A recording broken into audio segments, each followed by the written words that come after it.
Finesse wedges are all about controlling the bounce and the loft on the club. Ideally, we want to have the similar delivery of the golf club with the shaft fractionally ahead.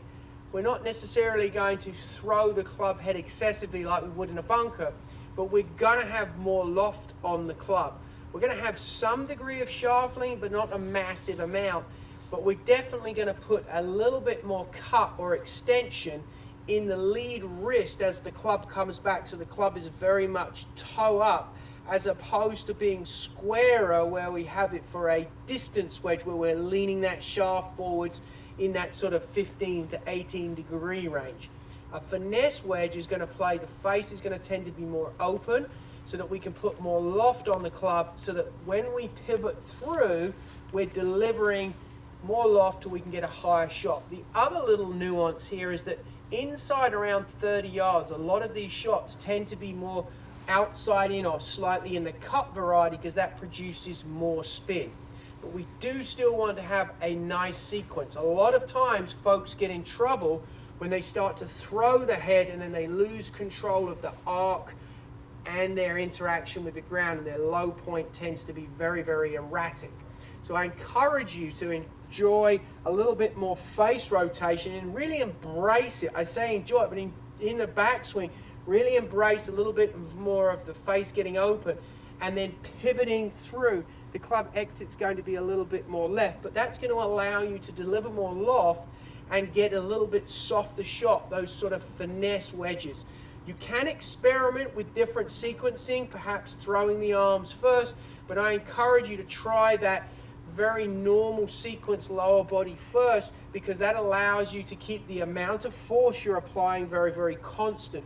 Golf gets hard when you start to apply too much force too soon, and then you lose your relationship. Your low point gets, integrity gets really, really difficult.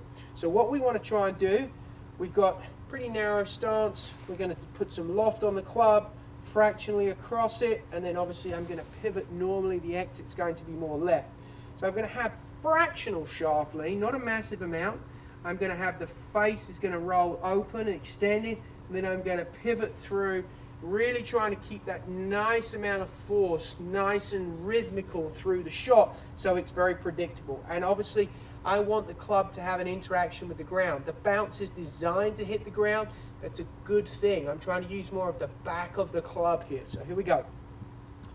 Loft on the club, and then I'm just going to wider arc, slightly cutting, and then pivot through.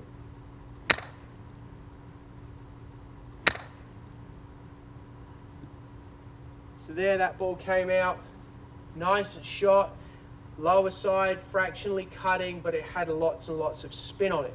That's a really good way if you want to hit those finesse wedges. Now, if I wanted to go a little bit higher, all I have to do is open that face a little bit more so that I'm delivering more loft. So here we go.